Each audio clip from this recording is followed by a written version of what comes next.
Quota Srinivasarao గారు ఒక శకం ఈరోజు ముగిసింది. నాకు ఆయనకి ఉన్న ఆత్మీయత ఎన్నో సందర్భాల్లో ఎన్నో చిత్రాల్లో ఆయనతో పనిచేసే అవకాశం నాకు దక్కడంతో మా అనుబంధాన్ని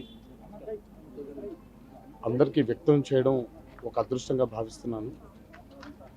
ఆ మహానుభావుడితో అంతటి మహనీయుడైనటువంటి నటుడితో పనిచేయడం పూర్వజన్మ సుకృతంగా భావిస్తున్నాను. ఈరోజు ఆయన లేకపోవడం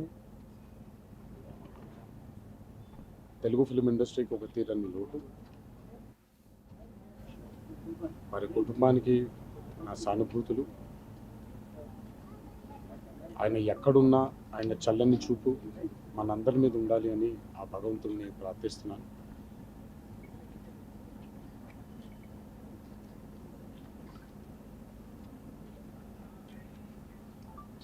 యాక్టింగ్ ఇండస్ట్రీకి, నటనకి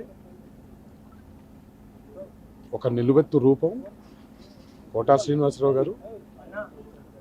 ఒకళ్ళే కోటా శ్రీనివాసరావు గారు, ఇంకో కోటా శ్రీనివాసరావు గారు మళ్ళీ పుట్టరు, మళ్ళీ రారు.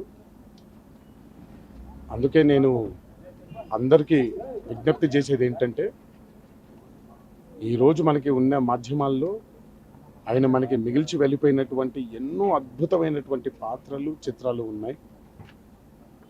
లెట్స్ సెలబ్రేట్ కోటా శ్రీనివాసరావు గారు. అందరికీ నా విజ్ఞప్తి, బాధపడకుండా ఎంతైతే మనల్ని ఆయన రంజింపజేశారో, ఒక కారణంతో చేశారు, మనం దాన్ని ఆ పాత్రల్ని ఆయన మనకిచ్చినటువంటి ఎంటర్టైన్మెంట్ని మనం సెలబ్రేట్ చేసుకుంటాం.